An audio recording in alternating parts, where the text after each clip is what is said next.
Assalamu Alaikum everyone, welcome back to another video. I hope you're having a great day. We are in the green again. This week it's been absolutely crazy. The beginning of the week we were down so much. We were down £168. Right now we're up £2,600. Okay, and at the beginning of the week we had about 49, I think it was. There we go, 49,300 and something, right? And right now we're looking at up £52,000 just and £681. Okay, so it's been crazy week. I mean, the things are going up and down as usual, right? So when you look at this, that was just yesterday, just Friday, right? Can we trust this? Can we expect this kind of, because this is what we used to 2020 2021, this is what we were used to, right? I don't think we can trust this right now. I mean, we are not out of the woods yet. Okay, still dollar cost averaging, is still thinking about long term. You know, I'm not thinking about just what's happened yesterday. That's going to make a huge difference. None of that. So today we're going to look at 10 different companies, all in the technology sector, that pay dividends, and they are all in the semiconductor. Okay, the semiconductor companies have been absolutely genuinely lost about 20-30% each one of those companies. So what we want to do is now have a look at this again and just see if there's any companies in this sector that we could potentially add to our portfolio if we don't own it already. And one of the reasons I absolutely love this technology side of things, especially with the semiconductors, is because look at the shortage right now. So many companies came out just this year and said, you know what, because of the shortage, especially car companies, and said we can't do it. We can't basically produce more cars, which means old cars are now basically more expensive because the companies are not creating new cars and so on. Why? Because they need all the chips that make these things. People actually ordered fridges and they haven't come yet because, you know, if you're looking for a specialty, you know, some sort of a special fridge, whatever, you have to basically wait for it because the companies are not making it anymore because they're actually waiting for the chips that we need. So basically, what we're going to do today is we're going to look at 10 different companies that all pay dividends, okay, and they are in the semiconductors. So let's get started. But before we do that, can I just ask everybody just subscribe to the channel if you haven't already, and give the video a like. Genuinely helps. It takes a lot of time, obviously, and effort to put these videos together, and all I ask is just for you to give the videos a like. Thank you, appreciate that. Let's get started. So we're looking at the ticker, the company, the sector, the dividend yield, the 5-year growth rate. We're looking at payout ratio. Okay, like I've always said to you, I'm looking at the 5-year growth rate because I want to see how fast these companies are increasing their dividends. I want to see the payout ratio because I want to see how much of their net income these companies are spending on giving us basically as a dividends. Okay, I want to know the 5-year years in dividends, how many years they've increased that dividends. Okay, I want to know how safe that is according to simply safe dividend. I want to know if they have profit margin, a good profit margin. Normally we're looking for anything above, just let's say about 15%. Okay, normal big companies especially.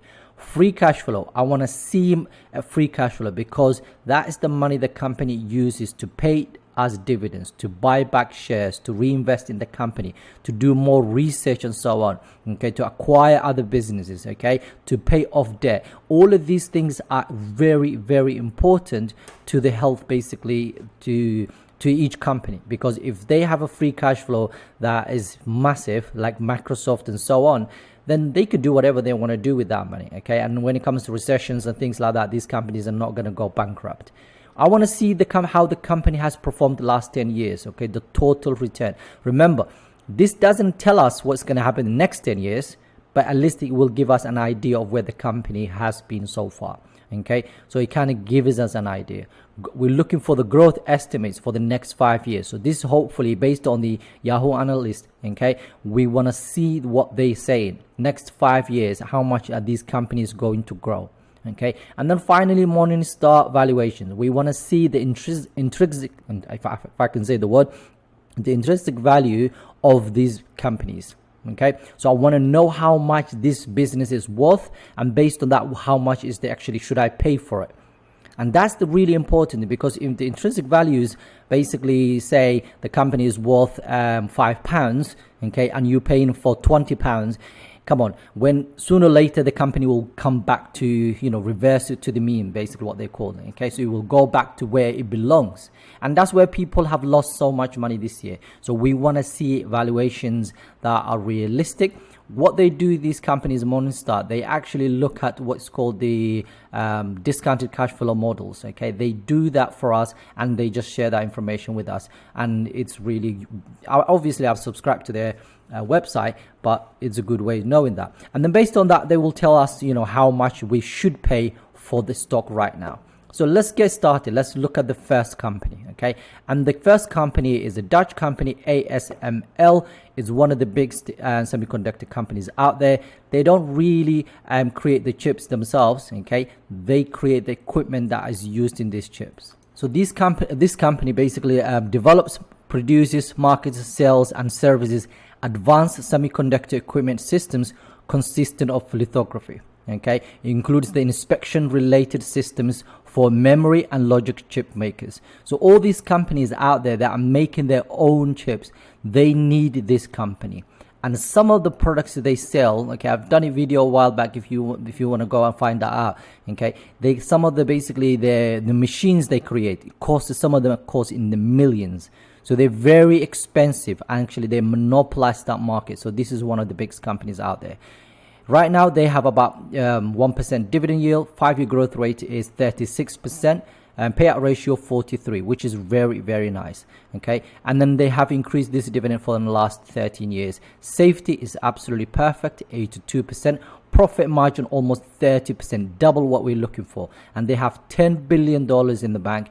Total return in the last 10 years, okay, that includes dividends and price appreciation, is about 23 almost. Okay, and the analyst, the Yahoo analyst, is actually expecting this business to grow 30% every single year for the next 5 years. That's massive. This is one of the reasons I love the semiconductor. Okay, and Morningstar valuation right now, it says 40%, almost 40% discounted at the moment, and the price they're expecting is about $800. And right now this stock is $515.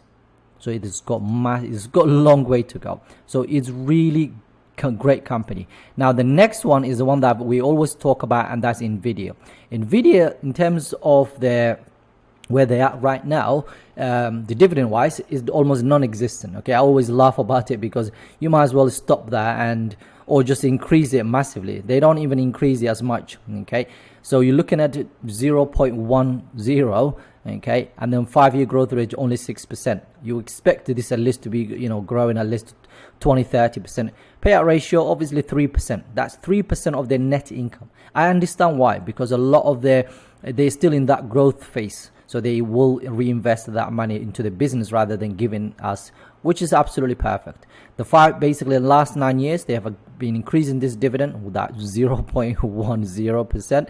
Okay, safety is perfect, 89, profit margin 32. They have almost 8 billion free cash flow right now. And if you hold this company for the last 10 years, you would have made almost a 50%, which is really good, 48%, right?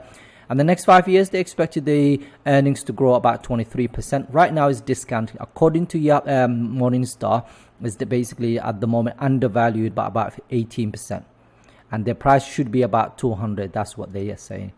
Okay, so again, another great company that's actually right now down. So the next one is Intel. Intel is one of the, if not the biggest company when it comes to chip making. Okay, when it comes to the semiconductor side of things. Right now, they are going through a phase, and this phase is really important for us to understand.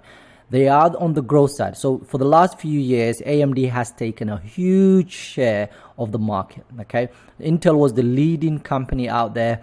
Basically, AMD came up, basically did a lot of amazing chips, and because of that, so many companies, okay, left Intel and went to AMD. Now, they now started investing in the future. They're now building all sorts of factories around the US. Although they came out just yesterday and announced and said basically they're waiting for the US Congress to actually make a decision and help them out when it comes to Ohio, the factory they're building over there. So that's still up in the air, and for that reason I think the stock went down about 2% or whatever it was the last couple of days, I think. So anyway, they are going through that phase. So if you got 5 to 10 years, and you are happy to look at it, 42% basically down at the moment. So if you buy this stock and you wait for another 5 to 10 years, I'm sure you will make it basically good money. But that's if you have the patience. Right now, their dividends are almost 4%. 5-year growth rate only 6%. Total payout ratio is about 28. 5-year growth rate, years in dividend, they have increased this dividend, 23 years in a row. Safety 80%, profit margin 31, almost 32, free cash flow almost 10 billion. Now this used to be about 20 something billion, because a lot of that is now gone back into the expenditure of this company, because they're trying to grow and build the business again. So total return over the last basically 10 years hasn't been great, and the next 5 years they're expecting a list of 3%, which is more very moderate, and then 42% discounted at the moment. £65 is actually price they're expecting. The next one is a company that I own, and that is Broadcom. Broadcom is actually an amazing company. Right now it's actually undervalued about 20%, which makes me happy because I've been waiting for that opportunity for a long time. Okay, their dividends is absolutely by far one of the best. Look at this, 3.32%. 5-year growth rate of 43%. Payout ratio is just below 50%. And they have increased this dividend for the last 11 years, and safety is about 67. Okay, profit margin 30%. They have almost $14.4 billion in the bank right now, and if you hold this business for the last 10 years, you would have made about 32% on your money. And growth in the next 5 years, they're expecting 15% every single year in the next five years. 20% discounted at the moment, $624 per share. I own this company. I'm definitely adding to it very soon. And the only thing, because there's so many companies down, every time I want to add to it, I'm like, okay, if I add it, I'm averaging it up. But there's so many companies in my portfolio that are down. So I'd rather average down than instead of going average up. But at some point, I'm going to have to pull the trigger and get some of those shares. Okay. Next one is Qualcomm. Again, similar sort of a story. Great company, really down a lot at the moment. They have a dividends of 2.5%, especially when you look at the semiconductors, right? You don't normally see, especially high growth companies, to actually have this sort of a dividends, okay? But 2.5%, which is absolutely amazing. 5-year growth rate is about 6%. Payout ratio only 25%. 5 years in terms of last 18 years, they have been increasing this dividend, okay? Safety 80%, which is perfect. Almost to 29% profit margins. Free cash flow $7 billion, about 10% total return over the last 10 years. And then next 5 years, the analysts are expecting this business to grow about 14%. 26% discounted at the moment, and $163 per share. That's basically what the price should be right now. Next company we're looking at is, if I can get that is Texas Instrument. And this company sells semiconductor electronics to basically the companies that design and manufacture basically electronics. Okay, so they don't actually deal with, if you think about it, the normal chips that we used in the computers, but they're companies that they basically sell their products to semiconductor, to electronics and designers and manufacturers worldwide. And that includes the analog and embedded processing systems. The analog segment obvious power products to manage power equipment and so on. So they have massive products, and they have been around for a very long time. And when you look at their dividends, it's just above 3%. Payout ratio is actually quite low. And then last 5 years, they have actually grown this dividend 21%. That is really good. For 33 years in a row, they have been actually paying this dividend. So this is one of the dividend aristocrats out there. Safety 90%, profit margin 43%, and free cash flow almost to $6.5 billion. And the last 10 years, you would have made about 20%. Next 5 years, they are expecting about 10% growth on earnings. Right now, it's fairly valued. $166 per share is basically where it is right now. I mean, in terms of the expectation, right now is $155 $5 per share. So again, another great company. When you look at the dividend and the history of the dividend and the fact that they've got massive free cash flow to pay off that dividend, and they are in the right sector, is absolutely brilliant. The next company we're looking at is Applied Materials. This company provides manufacturing equipment, services, and software to the semiconductor companies out there. It's currently trading about, I think, almost to 97, I think, dollars per share. And when you look at where it should be, 34% down right now. In terms of dividend, 1.11%. That's the current yield. 5-year growth rate of 19%, which is really nice. Payout ratio really, really low. Okay, last 16 years they have been increasing this dividend, and dividend safety is 86%, profit margin 27%, and they have $5 billion in the bank. Total return over the last 10 years, you're looking about 24%, and next expectations is next 5 years they should be growing every single year, basically 14% their earnings. So another great company that is really cheap at the moment, 34% according to Morningstar. So next company we're looking at is Lam Research. Again, this is another company that deals with the equipment side of things. They don't actually make the chips, they actually create the equipments that are needed to make those. Currently 1.41% dividend yield, 5-year growth rate of 34, payout ratio about 18, which is brilliant. And then they have increased this dividend last 7 years. Safety 66%. Normally we're looking for anything about 61, so it's safe right now.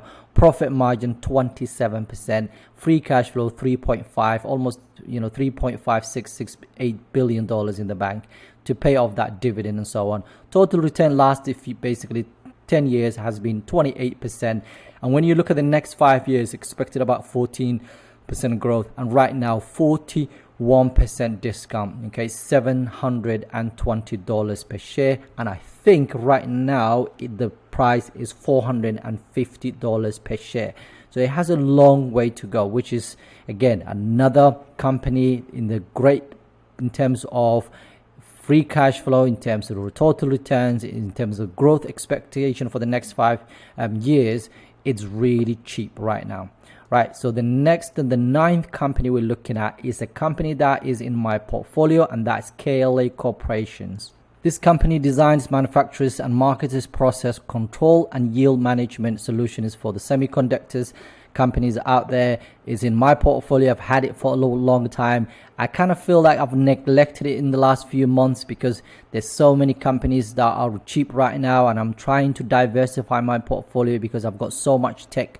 Basically I put a lot of money to tech than actually other companies, but I definitely need to look at it again because it's really, look at that, 19% discounted at the moment. So 1.31 dividend yield, 5-year growth rate 12%, payout ratio just 20%, and then they have increased their dividend last 16 years. Safety 71%, profit margin 36, free cash flow here 2.6 billion dollars, and total return is 22% in the last 10 years. Next 10 years, the next 5 years, the expectation is to grow about 20%. Now, right now, 19% discounted. The price should be 396 according to Morningstar. Right now, it's let's say $340 per share. So it's not cheap, but it's not too expensive either. Like right now I own it, and I think I'm up a little bit. I don't know if it's because the FX impact or not, but I'll check that in a second. Right, the final company that we're looking at is NXPI. This company is also again in the semiconductor industry. This company has a family of application processes, communication processes, wireless connectivity solutions such as near-field communication, ultra-wideband, Bluetooth, low energy, you name it, Wi-Fi. They have so many different products that they actually create and obviously sell to the other companies that make that need these kind of devices. Right now, in terms of dividend, we're looking at about 2.2%, 5-year growth rate about 50%. That is huge. Payout ratio, we're looking about 21%, and then they have been increasing this dividend last 3 years. Safety, 60%. So again, like I've always said, 61% and above is fine. 60 is the kind of borderline. Profit margin, we're looking about 19%. Free cash flow, $2 billion. Total return of the last 10 years, we're looking about 22. Next, basically 5 years, we're expecting about 11% growth in earnings, and 36% discounted right now. The price should be $240 per share, and right now we're looking at about $160 per share. So again, another great company is in the right place. None of these companies, right, sell products to normal people, just like basically consumers. Okay, they sell it to other companies, and their products are very basically difficult to kind of get rid of, because if you are one of these companies that need basically a Qualcomm product, for example Samsung, okay, the newer Samsung actually mobile phones, you actually use a chip that's made by Qualcomm. Broadcom is a similar kind of situation. Intel is actually, again, a similar, although it's not great at the moment. Whenever you see new computers, they still have Intel basically chips in there, okay, whether it's Nvidia and whatever. Every single one of these companies has a business model that's basically very sticky and very hard to kind of replicate. And one of the things that I want to show you quickly is, for example, ASML, which is basically a Dutch-based company, is 36% down right now, and 5-star. There's not that many companies that are 5-star right now out there. But when you look at the financials of this company, the fact that it has a wide mode, okay, capital allocation, exemplary. You're looking at when you look at for example, key ratios, you look at net income of 31%, operating 32%. $10 billion in the bank right now, 46% return on equity, okay, net margins of almost 30%. When you look at that thing and you realize this company done so much, 36% discount right now. If you're thinking about the long run, if you're young and you basically got, say, let's say another 30, 20 years in the market, whatever, genuinely in 3, maybe about 5 years down the line, what is going on right now in the markets will not matter to us. It will be history. Right? By then, if that stock goes back, and I'm sure when a couple of months ago, this company was way overvalued. But right now, according to Morningstar, which I actually do like this website because they are very, in terms of their analysis, basically, they are very basically conservative, basically, in their valuations. So if they say $800 should be the price right now, other companies probably will say about $90 or $100 per share. But again, great company, is in the right place right now. So if you're looking for semiconductor companies, then what I will do if I were you, just look at these companies and then do a little bit more research, find out how the company generates money. Okay, basically look at their 10Ks, look at their product line, look at their customers, who are their customers, okay, and so on. So yeah, that is what I want to share with you today. If you enjoyed the video and you're still here, okay, give the video a like. Thank you so much. Have a wonderful day. Assalamu Alaikum.